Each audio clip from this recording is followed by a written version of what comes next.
In this video, I'll show you how to apply for the Binance card, which is either a Visa or a MasterCard, depending where you live in the world. And you can spend your crypto balances from your Binance account through this card. You can add it to Apple and Google Pay as well if you want. So the first thing to do is figure out if we're eligible for the card. Some countries and regions are, and some aren't at the moment, but that may change over time. So go to the top left-hand corner of your Binance app, click the drop-down menu, and then I'm going to go to More Services down at the bottom. And up at the top, I'm just going to search for card. And if you click that, you'll find out if you're eligible to actually apply for the card. And if you are, then you can watch the rest of this video. I'll show you what applying for the card looks like as well. All you have to do is give Binance just some of your information and that's it. So press apply now if you are eligible for the card. Then it's going to ask for your residential address. So you can put that in here. And then from there, it's going to check your phone number. So obviously your phone number has to be of the region that your account is registered to as well, right? So wherever you are, I'm sure you've done KYC with Binance, which is giving them your name and ID card and something like that. Your phone number has to be in the region that you've registered to as well. They're going to send you a code to that as well. So go ahead and put that in. Now it says, do you expect to spend more than 1,000 USD monthly? I just said no here. If you put yes, I'm not sure if they ask for extra information from you potentially, but I just put no and I check the terms and conditions. And then from there, it's just going to say, what's the verification code that we sent, right? So they're going to send a verification code to your number, put that in. I press submit and then it said, great, your order has been placed. That will be about 15 minutes. It took maybe a minute. And as you can see at the top here, it said Binance card ordered and everything went through okay. So that was it. And I got into the card and now I've got card details. If everything is okay with the application, you should get directly into your card account now. So what we can do once we've got the card is go to the top left again, not the drop down menu, but the pay icon to the right hand side of that. So I'm going to click that. Now on the right hand side of the pay app, you can see I've got this card icon. So I'm going to press that. And now we can see this is my card. And the balance that it's showing me, that's the balance of crypto in my Binance account.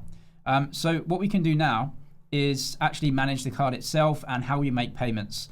So what they will do automatically is take crypto from your accounts and spend that in, and this is a US dollar card.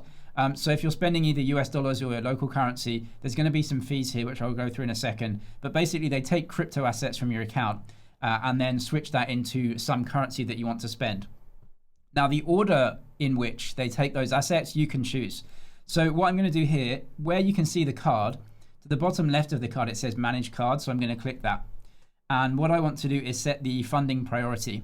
And you can see payment priority here and then these different assets and the balances of them. I'm going to press manage card and then we have to choose this. So source of funding, if we click that, this is where the money is coming from. So you may have stable coins like USDT or USDC, they're supported.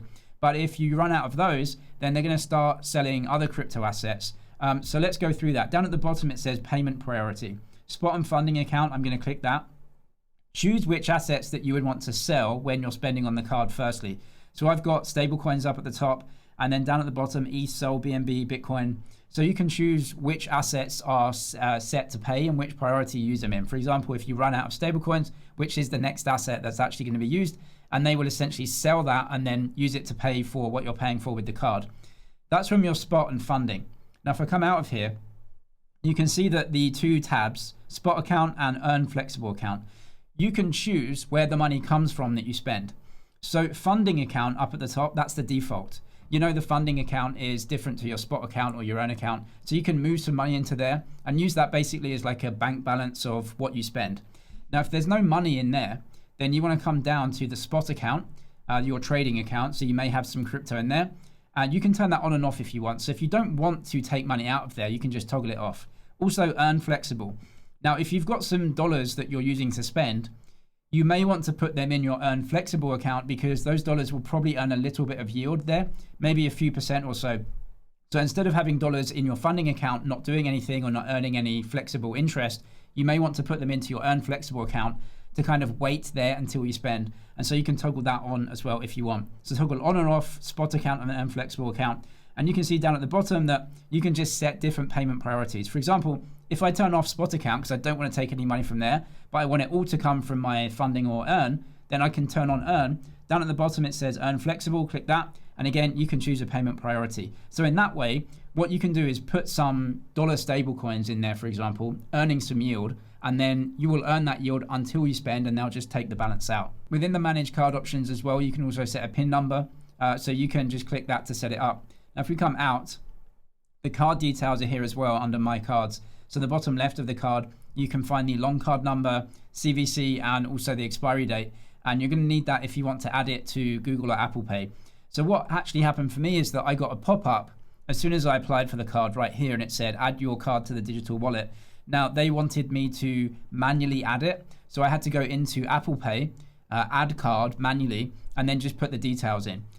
So once that's done, essentially you can have the card in your Apple and Google Pay, and then you can just tap to pay, and you'll be taking balances out of your Binance account. Another option in my region is to actually borrow money to spend rather than liquidating your assets. So what usually happens on the card is, let's say you have $100 of Bitcoin, they'll just sell that Bitcoin to spend on the card.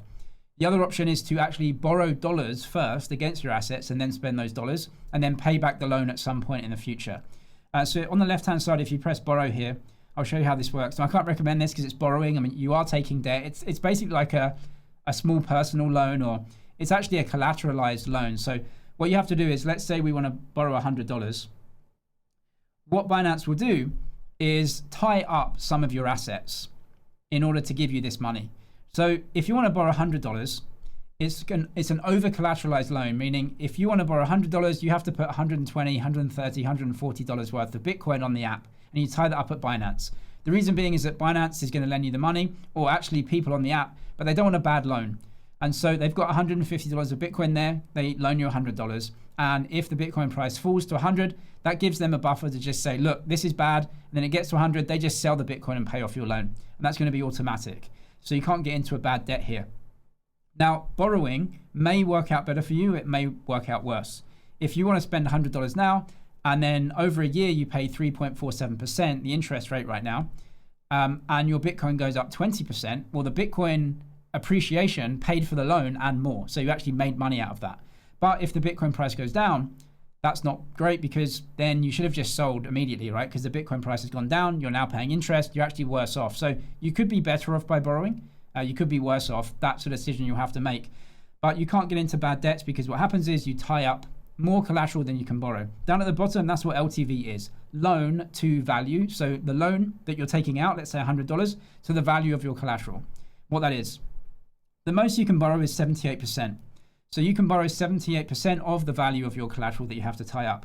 You can see here margin call and liquidation. Basically, if the loan amount in relation to your collateral comes to 85%, they'll send you a message saying, you're pretty close to not being able to pay this back.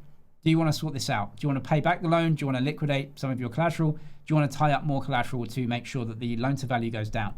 At 91%, so the loan is 91% of the value of our collateral, they will sell your collateral out to pay back the loan. And of course that can happen, right? If you take a loan of 50% loan to value, but then the Bitcoin price falls, it might come down to about 91%. They'll just sell the Bitcoin and pay back your loan for you. And that's probably a worse situation than just selling immediately if the Bitcoin prices come down. But you can take that loan, and if you do, then you can just spend those dollars against your assets. The main fees for the card come when you spend money and you have to convert one asset to another. So there's no annual fee and there's no issuance fee for the card, no matter where you live. Now, the main fees come when you have to convert currencies. So let's say you've got crypto, well, you're going to have to convert that to a fiat to spend on the card. And for USDC, the conversion fee is 0.1%. So I'd recommend using USDC. That's the lowest fee. You can see for other assets, it's 0.9%. So what I'd recommend doing is, if you've got Bitcoin in your account, sell it in your spot account first to USDC, and then put USDC on the card and spend the USDC. That's going to be the lowest fees. Otherwise, if they have to liquidate, for example, Bitcoin itself, they're going to charge 0.9%. So do it first and get it into USDC. The other fee is if you spend in a different currency than the base currency of the card. So my card is dollars, and if I spend in dollars, no problem. But let's say I want to spend in euros or pounds or something, then what would happen is that they would take the dollars and have to FX it again, which you can see here is a 2 to 3% fee. If you need a full tutorial guide for Binance, I'll link that down in the description, and the bonus offers to Binance and the other exchanges I use, I'll link them down there as well. I'm James, this is MoneyDG. Cheers for watching, and I'll see you in the next one.